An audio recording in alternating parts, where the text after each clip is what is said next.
Matahom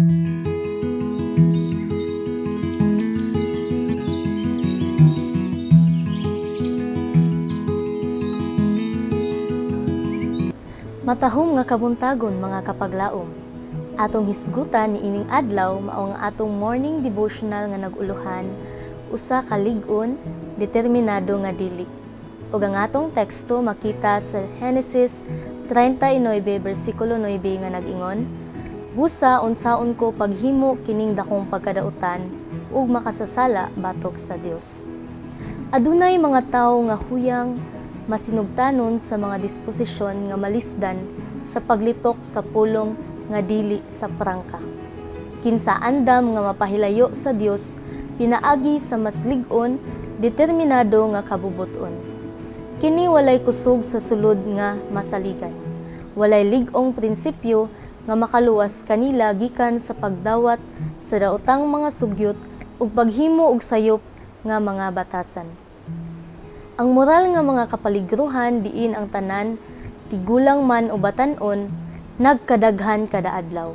Si Satanas naghimo og maayo nga mga pagpaningkamot sa pagpaapil sa minyo nga mga lalaki ug mga babayi ug mga bata ug mga batan-on sa dili putli nga mga buhat. Ang iyang mga pagtintal nakakaplag ug pagdawat sa daghang mga kasing-kasing tungod kay sila wala mabayaw, maputli, mapino ug mahimaya pinaagi sa sagradong kamatuoran nga ilang giangkon nga ilang gituohan. Daghan ang ubos ug mangilad sa unahuna ug kumon sa sinultihan ug pamatasan.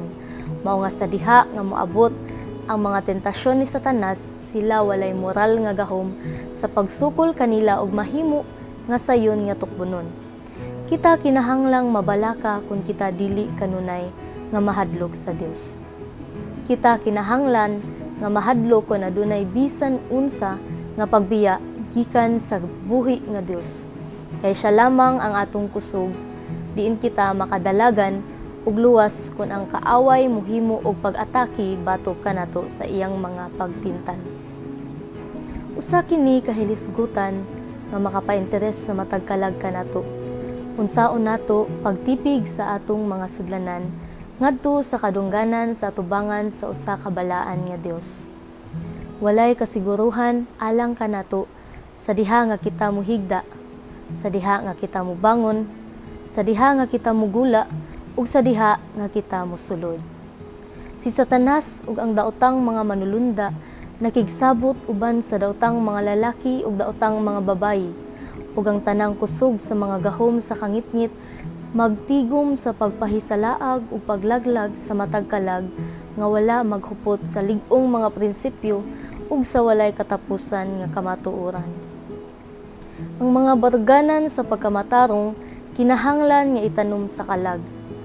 Ang hugot nga pagtuo kinahanglan nga mugunit sa gahom ni Hesukristo, kay kun dili walay kaluwasan.